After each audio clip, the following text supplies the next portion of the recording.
How's it going, Laser Bruce? Up, I'll be Sixkilla and welcome back to Head as Code. Now I have to apologise in advance if there are any technical difficulties during this episode, but I'm having serious problems with my webcam and with Bandicam in general, which is what I use to record. It's being a big old dick, and it happened right at the end of Zodiac Trial, trying to ruin our 2-month-long fucking series with video glitches. I'm doing my best to rectify it. I think we might have it fixed, but please, if you notice anything while you're watching, let me know. Without further ado, let's get into it. It's about time I finally have the ability to get fully into this, into Head as Code all the way. Let's get into it, and we've got to explore this church place. A sudden idea came upon me. If I broke those windows, maybe I could escape. You can't do that to stained glass windows, come on. However, I didn't want to anger any sort of religious deity, as if there would be any to smite me. Grabbing a pot, I flung it right at a window. The window resisted, so I tried again. And again, and again, and again. No matter how many times I tried. Whenever I threw the pot at the window, it only resulted in a loud noise, without anything breaking. Go figure it would be this easy. I tried banging on the windows too. I precariously stood upon one of the side altars and... Come on, stained glass windows aren't this solid, are they? They feel like metal. Maybe they were. Maybe they were sheets of metal painted to look like stained glass windows. It would explain the noise I heard every time I banged my fist against it. This symbol again. Surely it must represent something important. What the hell is it though? I saw it on Smiley's clasp, right? Is it some kind of weird religious cross? It looks like a shamrock. Interestingly enough, if you follow the lines from the bottom and ricochet along the symbol like it was hitting the walls or something, you get one long uninterrupted line. Not sure if it's ever going to be helpful, but may as well keep that in mind, I guess. I immediately forgot about it. Instead, I brought my attention to the stained glass lineup around it. There's a small button at the bottom of each window. Technically they're not windows, I guess, but I digress. I pressed the spades one. Nothing happened. Maybe there's a sequence. Maybe it's lowest to highest. You go spades,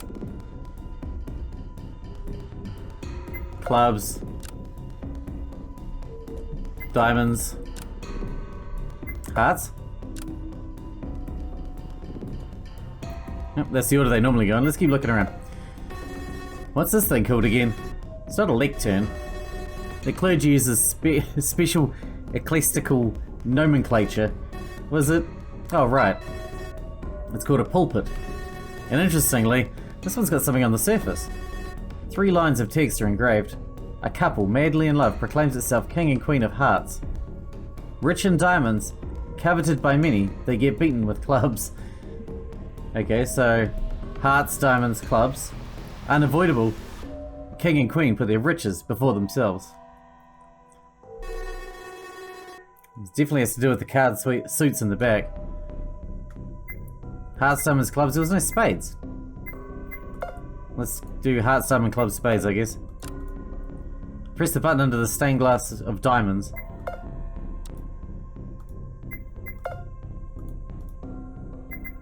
No.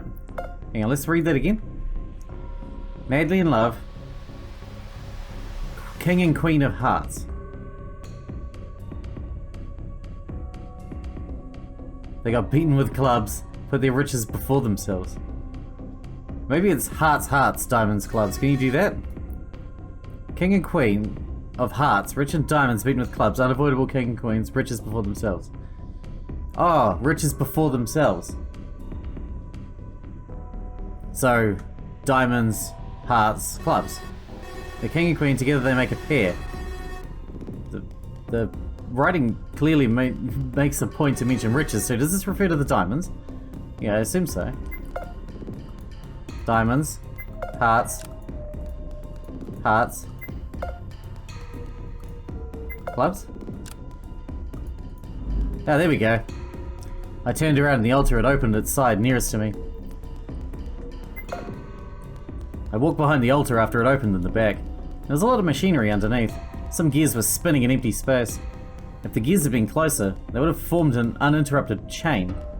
Yet, I didn't see how I could have moved them. A socket below was clearly indicating I needed a lever of some sort. Maybe I could go ask Eve for some wisdom about this. Once we're done looking around, that's incense. If it was out of the jar incense, it would be called a jar of outcense. Despite it not being funny, I decided to write the joke down on a piece of paper. I sent it over to E, who took a bit of time to read it. Outcense? What is... Oh. There was a small pause when she finally realised the stupid pun. Her crystalline laughter echoed for several seconds. Blessed be her voice. This was the arch I saw earlier in the security room. Just like I noticed, something was hanging off the curvature. It was some sort of hooked object. That's way too high. I hope we don't need to bring it down because I'll never be able to reach up there. Even Jasmine can't reach it and she's really tall. Maybe if we were several people, we could all hold each other in a tower and... Nah, no way. We'd crumple like the Tower of Babel. Considering the blinded deaf girl near me, I thought it was an appropriate reference since we couldn't communicate together well. Yeah, I suppose. The architecture of this place was incredible. Placing my hand against the surface of a pillar, I could tell that this was the real deal. But which church was this? It's not a really big room. Even if it's tall and wide, it's not as tall and wide as churches you might find in the city. I wonder if this means I'm not over the ground here either. I remember what I thought about in the library. The windows there were non-existent, but this place had a few of them in the back and a few more along the walls between the pillars. Was it the same here? Were we confined here too? I conferred with E over the mechanism in the back of the altar. You say there are gears, correct? Let me take a feel so I know what it is. I hastily added that some of the cogs are moving and it might be dangerous. Her hand could get stuck there. That's a shame, but what about the rest? Are they immobile? I confirmed that fact. This was quickly shredding through my stash of paper. While E was debating over what to do, I thought it's strange this room didn't have a spare lever somewhere to put in the socket. You think this place wouldn't make a puzzle like that impossible? I think I get it. What do cogs look like first? I couldn't draw a picture since she didn't see, so I described them instead. The various gears were metallic and held with large axles. The one gear that could move seemed to have some sort of empty socket in the middle. There were other pieces of machinery underneath, but none of them looked like they could move. An empty socket, you say? Maybe we can stick something there and use it to move the gear. If there's a hole on the end of that axle like that... That's right. Maybe we can do that and the lever is a red herring. Instead, then, what I'm looking for is a smaller stick. I had to look around every nook and cranny to find that little metal stick. Okay. I glanced into the large pot of incense on the altar. If this thing were burning, this place would become spiritually charged. I don't have anything to burn it with though. I absently dragged a finger into the incense. Wait, hold on. What's this? I dug into it. After taking out a handful, I saw some shiny stick out of the pot. I turned it over and dropped its contents onto the ground in a big mess. This is a metallic stick. That's just what I was looking for. Who knew that to find it I had to make the incense become outcense? Oh my god. Following E's advice, I tried manually moving the cogs. There's no way this is going to work. I worked with the axle. The cogs connected and, careful not to get my hand stuck in there, I removed myself from the premises. A panel opened on the side of the altar in the back. It had been so silent. If I hadn't moved closer beforehand, I wouldn't have noticed it. The mechanism of this place is well maintained. In the panel there was yet another piece of technology. A small terminal of sorts. On the display was a bunch of numbers. 8, 6, 2, 4, 1, 3, 7 and 5. Do I need to write that down? I'm running out of paper from the last one. You know? That's a lot of numbers too. That's a lot of numbers! I guess this is our code to escape. I walked back to the stairs, down the stairs to the benches, decided to fetch E. Before we left though, I remembered I wanted to investigate the possible link everyone shared. I needed to ask her some things to be certain of my hunch. I wrote my questions on a sheet of paper. What do I do? Prior to my recent loss of vision and hearing, I studied at the University of Montreal. I was surprised by that. Once again, I found something adding to the theory involving the university. Marco, Ray, her and I all shared that skill. Not just any university, that one in particular. My disabilities were a recent development. Before that, I was a student in the field of applied nomadics. It's a very secretive field researching, it's kind of hard to explain, but it's about what thought is and what constitutes thought. I took extended courses in personality studies and neurology as well. It's all very complex. You wouldn't understand, you fucking moron. Anyway, that's what I did before my incident, though I never really got to do much on the applied side of the field. That was mostly theory. Even at the university, you had to take unrelated courses to fill up your curriculum. Assuming her inability to do practical parts stemmed from this dumb practice. Then again, I didn't take her for someone who would want to mess with thoughts and what thoughts were. I took a brief moment to think about what Marco studied in. It was also a scientific field, but I just couldn't remember what it was. Isn't he your friend? Come on. It too was something strange like that. A sudden flash of inspiration hit me. That's right. A was a researcher too. The old man shared a tangential link to these two.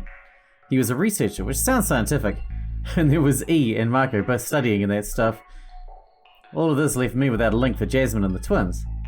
Perhaps I was the link between Jasmine and science. So it went something like, Marco, A and E were related to science in some way. Marco, E and Ray and I were related by the fact that we belonged to the university. I mean, there was that lab that we'd been to here already. Jasmine and I are related because we knew each other. And that left the twins. I needed to ask the twins if they shared any sort of link with Jasmine. They would have to wait until we were all in the same place, so the lounge was my next destination. For now, I took E's hand and pulled her into the lobby. We're done here? Amazing! It was remarkably fast, Es. To be able to finish so quickly. I'd like to think I need quite a while before I finish, but anyway. Man, this one's loaded with sex jokes, huh? I was thankful she couldn't hear me as we took the train back to our hangout spot. The trip back to the lounge was remarkably quiet, even if I could hardly contain my excitement. Agnos would have no choice but to let me know everything once I shared my discovery with him. I stepped out of the train with E, confident that this would be our way out. Unfortunately, the noise I just heard robbed me of all my optimism. Is that from the tutorial when we remembered Jasmine getting killed? That's not it, right? A sense of dread slowly spread throughout my body. Was that a gunshot? It was a glacial feeling. The question wasn't if it was a gunshot or not. The question was who shot and who got shot. In my usual way, I started imagining the worst. I imagined Marco lying on the ground, bleeding to death. I imagined Jasmine against a wall, immobile and dying. What if Agnos got shot? All possibilities of learning the truth about him would evaporate. I clenched my teeth. It was too early to say. Instead, I yanked E to the metallic wall. I was hearing some footsteps from above. What is it? She asked. She spoke. She made noise. I had to stop that, so I put my hand over her mouth. The girl understood quickly, and she ceased any sort of movement. The train betrayed me when its little chime rang out and it drove away. Whoever was upstairs would know that there was someone downstairs now. Oh, we are so dead. The footsteps stopped. Instead, there was silence. Other than some grumbling or moaning? Another gunshot followed. The person hadn't been on their way to leave the room yet. Perhaps they didn't realize someone came by the station. The element of surprise may have still been on my side. I wouldn't bank on that. Finally, those heavy steps came closer and closer. The staircase creaked as the steps grew louder. The footwear was probably a pair of boots. What a bother and what a mess. Unavoidable, but unfortunate. I recognized their voice and those boots. They both belonged to Agnes. That sense of dread from earlier grew tenfold. If he was the one with the gun, then that meant the others... I couldn't panic here. If he found me here, he might not like me learning that he'd shot in cold blood. I held my breath and counted the steps. He wouldn't shoot E though. 1, 2, 3, 4. Finally, I sensed him in the lobby. Even a rat caught in a corner would strike back if it had no choice.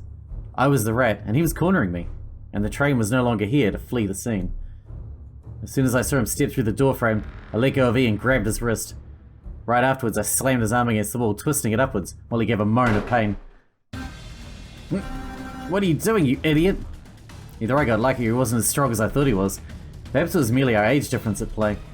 Sadly, my luck wouldn't hold out. While he dropped the gun to the ground, he did something else too. He punched me in the face. I lost my balance and the world spun around me as I fell to the ground, pulling him down alongside me. However, with surprising agility, he stood back up to his feet and dusted himself off. Are you afraid due to the gun? I'm simply ensuring that whoever is behind the game is removed from it. As there was no conclusive evidence, I'm removing everyone who isn't me. I wasn't a very good fighter, but he was still an old man, so I took my chance. I lunged at his legs and quickly got him down to the ground again. This time he was dazed by the hit, so I reached over and grabbed a revolver. I wasn't used to firearms, so I couldn't do anything substantial with this right now, but I could keep it out of his grasp. While he rubbed his side and took longer to get back up, I grabbed E's hand and pulled her into the lobby. It didn't take long for both of us to make it up the stairs. I couldn't explain to her what was happening. I had no time for any of this. All I knew was I needed to clear our names of this business. Once Agnes would realize that we weren't Smiley or his accomplice, then he'd have no reason to pursue us. I'd momentarily forgotten about what would be upstairs. I glanced into the lounge, which was perhaps a grave mistake. The grim sight greeting me was nauseating. There were spots of blood everywhere. Many bodies. Not just one, but two, three. No, there were four. All of them had been shot square in the head.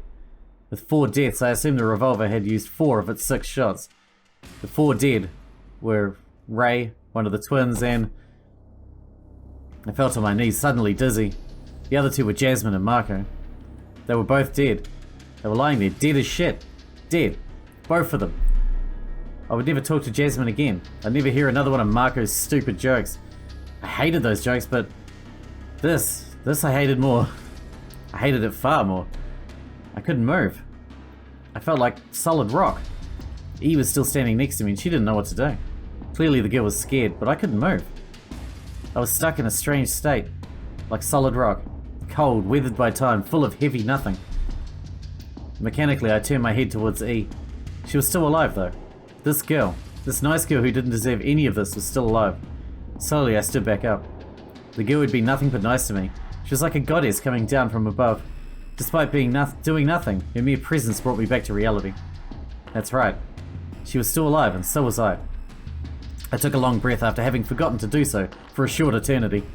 I wanted to mourn my friends, but... The bodies end here. No more. I clenched my teeth again. I could have made the cowardly choice of lying down on the ground and accompanying my friends far, far away. I could have. But I was resolute now. For the first time I decided that enough was enough. I wouldn't let Agnos kill more people.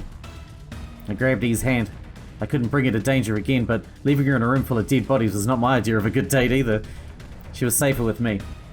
This girl was the most precious person as a fellow survivor. We went back down the stairs. I had to deal with Agnos. I looked around the station once I was in the lobby, but he was nowhere to be found. I hadn't heard footsteps, so he didn't go to the other side. Where was he? I stepped into the station. He wasn't on the other side, nor was he on the rails. He wasn't waiting for me. I only noticed where he was as a small clank echoed from afar. The station had 2 ends, leading into a small, dark maintenance tunnel. The gates were locked, preventing our access to them. However, the old man disappeared inside one of those tunnels, and he didn't come out. Damn it! In the darkness, he would have the advantage. I couldn't afford that. I cursed and went back to the lobby. It was no longer a viable option to pursue for the time being. Instead, I went over to the other side with E. I decided to take the train and put some distance between Agnes and us. Just as quickly as before, I made my way out of the lobby. I couldn't see if Agnos was capable of seeing me on this side. Just in case, if he could, I flipped the bird in his direction. That'd teach him. The train was coming. It was remarkably fast, confirming the thought I had earlier. This train was the only train here, wasn't it? It didn't have to take anybody else at the moment, so it could pick me up quickly. I looked around the station for any signs of something capable of picking up our presence, but I didn't see anything. Once again, pulling E by the hand, I stepped into the train with her. Once she sat down, I started writing. What is happening? Please let me know.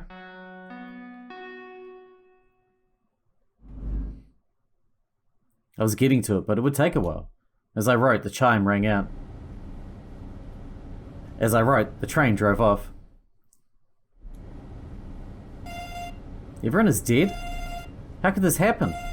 I suppose I don't have a reason not to follow you everywhere now. But are you sure? Is it really what you saw? The girl looked positively mortified. I couldn't blame her. I elaborated upon the fact that I only saw one twin, so perhaps the other was safe? Do you know which one died? I was told they were identical, so perhaps not. Oh no, I didn't think all of this would get so bloody. This is truly terribly horrible. While I'd been writing, I mounted up another part of my plan. The station I would go to was the fourth from the lounge, the one I forgot to explore earlier with E. That station would hopefully give me some answers. We need to find a way to leave this hell as fast as possible. She was right. This was hell. I couldn't stop thinking about the bodies, dead, cold on the floor, which was equally as cold. I had to stop thinking about it. That was then. This was now. The train stopped. I couldn't let anything destroy my resolve. I only had one chance of this. If I died, it would all be over, and E would be dead as well. Speaking of E, I had to ask her what her name was. I decided to keep that as an incentive to escape. I'd only do it once I would be safe and sound outside. The train left behind me after I contemplated that idea. The first order of business was clearing up my name, finding out that fucking password and confronting A once I'd amassed all the shitty information he wanted me to find. I held my head in my hand.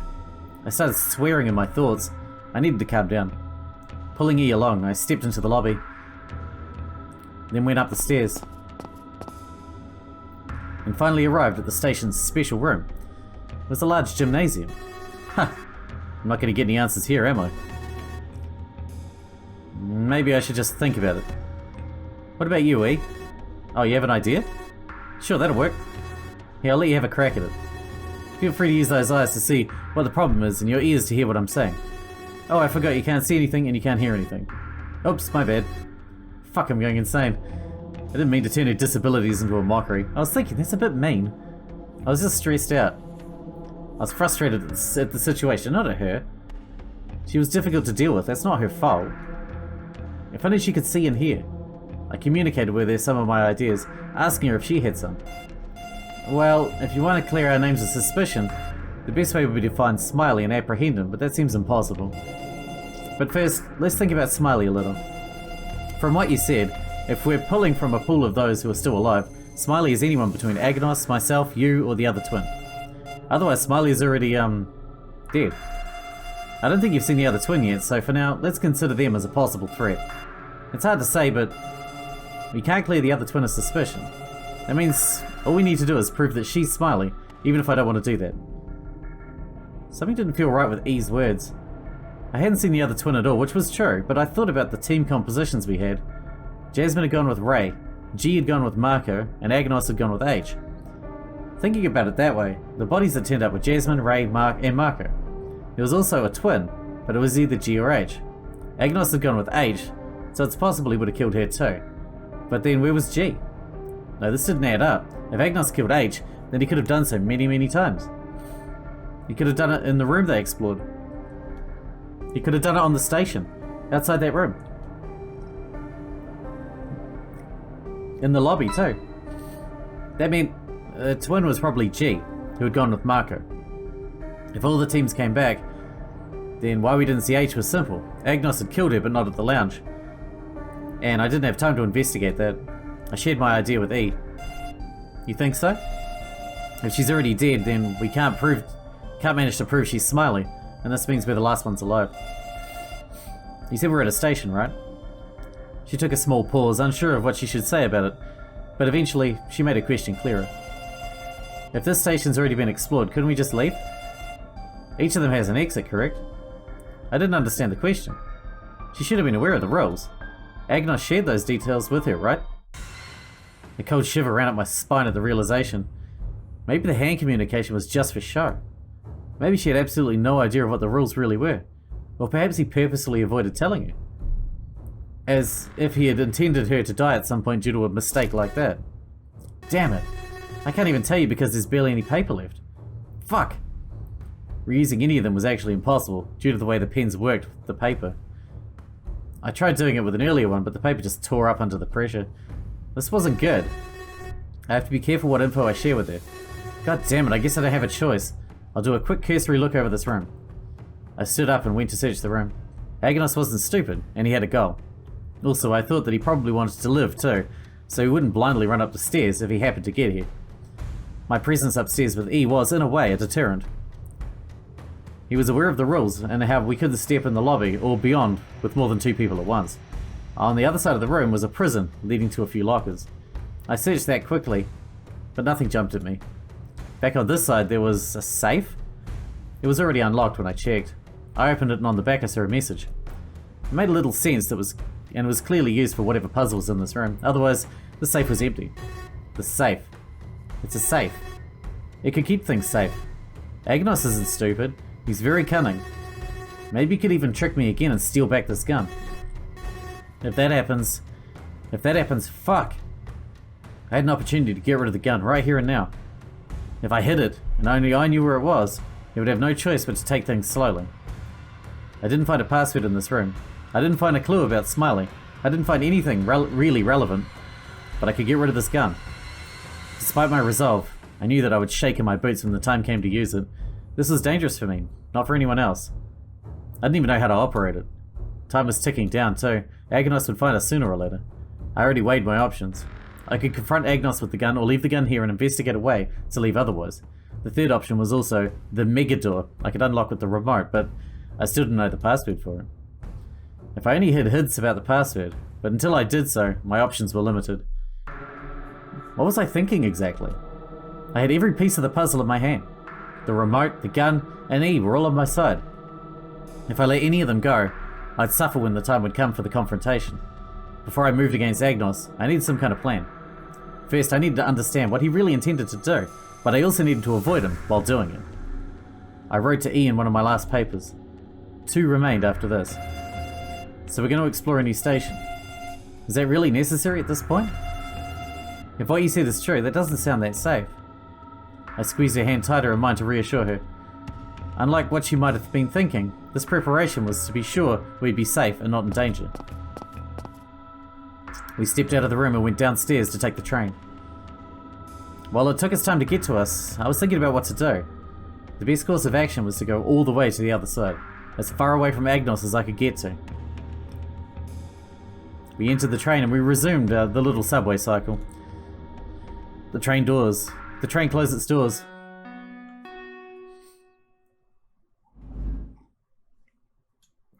And left the station. Pro-chain station. Then we came to another one. The doors opened.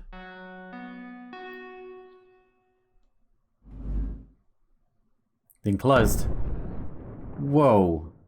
Alas, the cycle wouldn't be quite the same this time. An earthquake shook the train before it left one of the stations to another, leaving me and E to hold on to the interior to avoid falling down. Ugh, what's happening? Damn, which one's next? He couldn't have the speakers the pool had been next. However, the train didn't move to leave the station. I decided to leave it after a few minutes.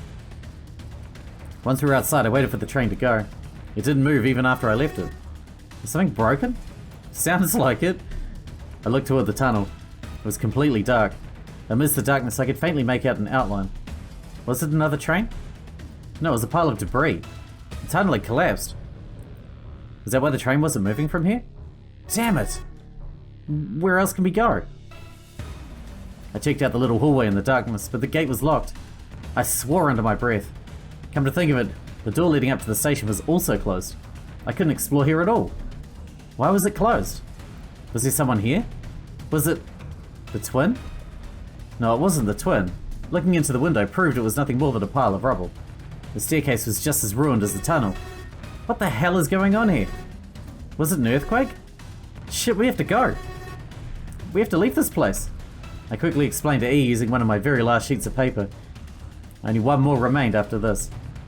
My plan was simple. We were going to walk through the tunnel. That's absurdly dangerous. We can't do this. Well, maybe in normal circumstances, but right now I guess we have no choice. Do you think we'll avoid every train until we get back to another station? If one of them, even just one of them came by, we'd die instantly. I knew that, but we had no choice. It was either that or stay here, starve and die, or even worse, be crushed by falling rubble. This place wasn't secure anymore. With all the pieces in my hand, I felt too confident to stay here and wait like a coward. I dropped down from the side of the station and helped E down there too, careful to avoid the rails. I instructed her to follow directly behind me. If she wanted, she could also hold on to me. That was my last paper, but it was a necessity. Okay. E grasped my body from behind. Hers was warm and nice, comfortable if even even if kind of heavy and a constant reminder that I wasn't doing this for myself. I was doing this for both of us. Slowly, I set off. Unable to see, I walked through the darkness of the tunnel.